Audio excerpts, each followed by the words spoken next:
अभी इस बार जीते हैं डॉक्टर मुरारी मोहन झा, जो कि हम बता दें कि इन्होंने काफी करीब मेहनत करके इस बार, पिछले बार से इस बार आसान लग रहा था चुनाव या फिर टफ लग रहा था? इस बार बिल्कुल आसान लग रहा था, एकदम हम फेयर होकर चुनाव लड़ रहे थे, एकदम हमको कोई घबराहट नहीं थी। मुद्दा क्या लगा था इस बार? पिछले बार के चुनाव में लगा कि देखिए जनता को यहाँ भरोसा हो चुका है, यह जो एनडीए गठबंधन है यही जनता के भरोसे पर खरा उतरी है।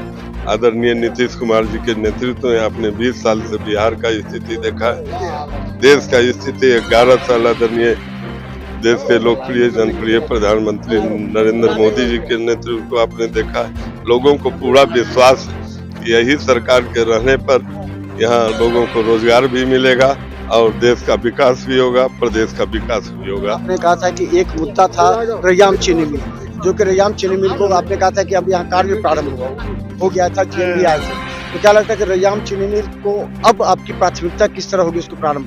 निश्चित रूप से भरोसा कीजिए, विश्वास रखिए कि मैं तो 26 में ही प्रयास करूंगा। अगर 26 में नहीं हो पाया तो 27 में वो मिल उसमें चालू रहेगा। तो हम बता दें देखिए कि डॉक्टर मुरारी मोहन झा जिन्होंने कहा कि इस बार रैयाम चीनी मिल का कार्य कुछ प्रारंभ हुआ था, और देखिए बिहार मिथिला न्यूज ने सटीक विश्लेषण किया था कि मुरारी मोहन झा, जो हमने जमीनी स्तर पर जगह हमने जो हमारा एग्जिट पोल था उसमें था कि 3-3.5 हजार मतों से मुरारी मोहन झा जीत सकते हैं। तो देखिए हमारा विश्लेषण एकदम सटीक था और उसी आशा पर डॉक्टर मुरारी मोहन झा एक बार फिर केवटी विधानसभा से दूसरी बार चुनाव जीते हैं। हालांकि इनके सामने डॉक्टर फराज फातमी थे, फराज फातमी भी ने पूरी ईमानदारी से चुनाव लड़ा था, लेकिन इस बार जो लहर पूरे बिहार में थी और जो महिलाएं जिन्होंने 10,000 रुपया को मुद्दा बना लिया विकास के लिए, रोजगार के लिए, महिलाओं ने कहा कि 10,000 मिला, हमने रोजगार प्रारंभ किया, इसी मुद्दे पर महिलाओं ने वोट दिया, जो कि डॉक्टर मुरारी मोहन झा को जीत में तब्दील हुई।